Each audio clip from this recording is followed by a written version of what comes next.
Gak wedi keluwen.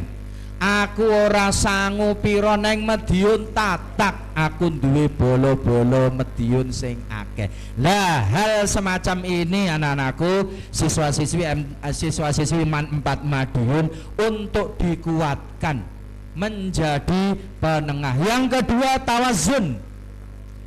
Karakter yang ada pada diri seorang moderat, yaitu tawazun, keseimbangan. Yang ketiga, tasamuh. Apa tasamuh itu? Tolerans. Yang keempat yaitu ta'adul, bermakna berkeadilan alias adil. Apakah adil itu harus sama? Adil itu sama apa mboten? Nah terus harusnya adil itu gimana? Nah ternyata adil itu ya bisa dimaknai sama, namun bisa pula bisa dilihat dari sudut pandang yang angle-nya berbeda, bisa pula tidak sama. Contoh, kalian yang punya adik masih di SD kelas 1, apakah sangune ya podo-podo 20.000? Nah, apakah itu orang tua kita tidak adil? Adil, menyesuaikan kebutuhan. Sing mbak-mbake mas-mase wis kelas 12, jatah kegiatannya banyak, maka sangune ya sing 20.000. Adike sing lagi doyane permen ya cukup 2.000. Seperti itulah adil, tidak harus podo-podo 20.000 atau sebaliknya tidak harus sama 2.000. Artinya memposisikan pada posisi yang tengah. Berikutnya, indikator. Nah, tadi ada 4 karakter. Yang berikutnya adalah indikator moderasi beragama. Yang pertama adalah komitmen kebangsaan. Komitmen kebangsaan ini harus benar-benar menancap dalam diri kita. 4 komponen diantaranya di dalamnya adalah PBNU. Apa PBNU itu?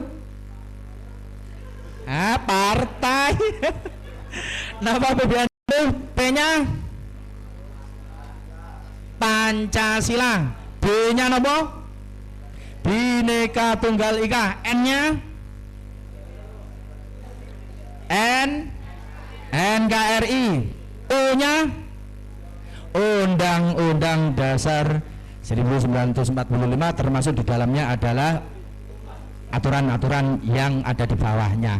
Ini harus ada dalam moderasi pada indikator pertama, yaitu komitmen kebangsaan.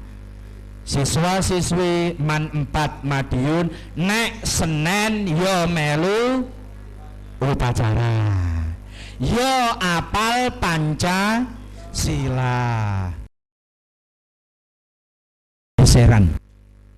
Pergeserannya ya mudah-mudahan ini tidak sampai bergeser kepada karakter kita nggih. Kalau dulu zaman usia saya termasuk ustadzah kalian, pada saat kami sekolah, Pancasila yang jumlah silanya ada 5, butir-butirnya ada sekian banyak, itu wajib hafal. Wajib itu. Sekarang jangan-jangan Pancasilanya sudah hilang, jangan sampai. Pancasila itu pokoknya poinnya saja, yang pertama ketuhanan, yang kelima adalah keadilan sosial, adil. Kelima-limanya itu harus ada dalam diri kita. PB, Bhinneka Tunggal Ika, berarti masih beda, dhuwur, endek, lemu, kuru, ireng, putih, ya biasa. Tidak harus awamu sing kuning ya kudu awar kuning, sing ireng kudu awar kireng, sing dhuwur kudu awar dhuwur. Ya biasa saja, biasa saja. Dengan biasa kita bersama-sama, siapa tahu itu akan menambah syukur dari kita, menambah syukur teman kita, menambah syukur lingkungan kita. Alhamdulillah awakku lemu. Dengan lemunya aku, koncoku sing syukuru kuwi malih iso bersyukur. Awakku kuru ya, awakmu lemu. Nah, disitulah harmonisasi indahnya ketika Bhinneka Tunggal Ika itu ada dalam diri kita. NKRI itu benar-benar harus kita jaga. Siapa lagi kalau bukan kita. Yang terakhir adalah Undang-Undang Dasar 1945. Yang kedua yaitu adalah toleransi. Itu masuk dalam indikator moderasi beragama. Yang ketiga, anti kekerasan, baik kekerasan fisik termasuk kekerasan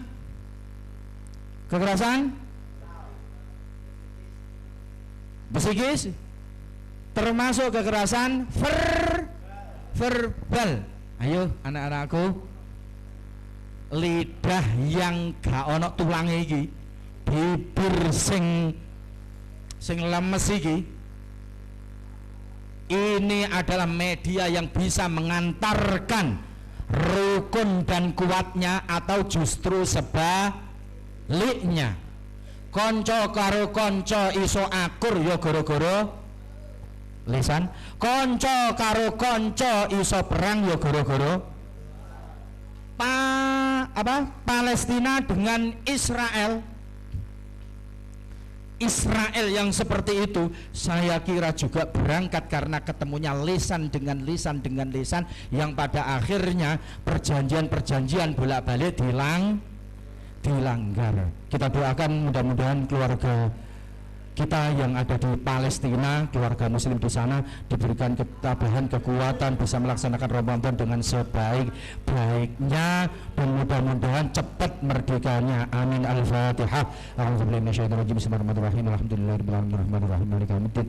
Iyyaka na'budu wa iyyaka nasta'in. Ihdinas siratal mustaqim siratal ladzina an'amta 'alaihim ghairil maghdubi 'alaihim waladdallin. Amin. Anti kekerasan harus kita hindari. Mengikuti bagaimana berita di Madura, mengikuti berita di Madura, mung gara-gara kaya ngono, tetapi dampaknya apa dikira nek wis meninggal ki ya wis? Belum, masih menyisakan PR. Maka saya kira kekerasan itu berangkat dari pribadi-pribadi yang ego. Ayo mulai sekarang anak-anakku, egone bodoh dikendoni dewe. Intine aja mung mikirne udele, kudu mikirne udel-udel yang lainnya. Artinya pikirkan kepada yang lainnya. Berikutnya adalah menghormati tradisi. Di tempat kita, saya yakin ketika akan masuk Ramadan atau menjelang nanti hari raya, biasanya ono kegiatan ziarah makam. Ayo yang kemarin belum sempat ziarah makam baik, jangan ada alasan bapak ibu kula tasih hidup pak, ya mbae didongakne. Tasih hidup sedaya pak, ya dulur-dulure. Tasih hidup sedaya pak, ya ndongakne sapa sing ning kuburan ngono lah. Saya yakin tidak akan sia-sia. Ayo, jadi itu monggo kita budayakan kebiasaan yang bagus tersebut. Jadi menghormati tradisi yang ada di lingkungan, ketika neng lingkungannya ono manakipan, ono berjanjian diikuti. Siswa-siswi man 4 Madun harus pokoknya kudu gercep lah, gak usah harus nunggu ditari, di elus-elus, ayo to gak usah. Pokoknya siswa-siswi Manfaat Madiun itu kudu manggon ngarep dhewe. Kon meladen ngarep dhewe. Ana tanggane ninggal ngarep dhewe. Harus ngambil posisi paling depan. Berikutnya yang terakhir adalah moderasi beragama yang memang ini benar-benar sangat bermanfaat dan hingga pada saat ini bisa dirasakan oleh seluruh warga negara Indonesia, dan tahun 2024 harapannya tidak hanya menjadi pemahaman kita, melainkan juga pada level implementasi praktek di masyarakat, dan juga kalian harus menjadi tim-tim kampanye. Atau sebaliknya, ketiadaan kita sangat-sangat dirindukan. Awake ninggal itu konco-konco malah nanggap elektron, jangan sampai. Karena kita belum moderat. Yang kedua, kalau tadi hikmah kepada kelahiran dan kematian, tekane awake dhewe itu sangat dirindukan, ketiadaan kita sangat ditangisi. Yang kedua adalah mari kita berhikmah kepada hujan. Hujan. Apa hikmahnya hujan? Hujan walaupun terkadang kehadirannya sangat tidak dirindukan, terkadang pula kehadirannya sangat dirindukan, kehadirannya itu sangat-sangat juga diseneni, terkadang pula kehadirannya sangat-sangat dirindukan. Apa yang dilakukan oleh hujan? Hujan tidak pernah mengeluh, protes, termasuk titen ana cah Manfaat kok nyeneni aku, titen ana tak udani kabeh. Enggak pernah. Hujan selalu melaksanakan tugasnya, apapun itu yang diterima oleh hujan. Apa hikmah yang bisa kita ambil, anak-anakku? Pada generasi-generasi moderat, yakinlah berada di tengah itu sangat berat.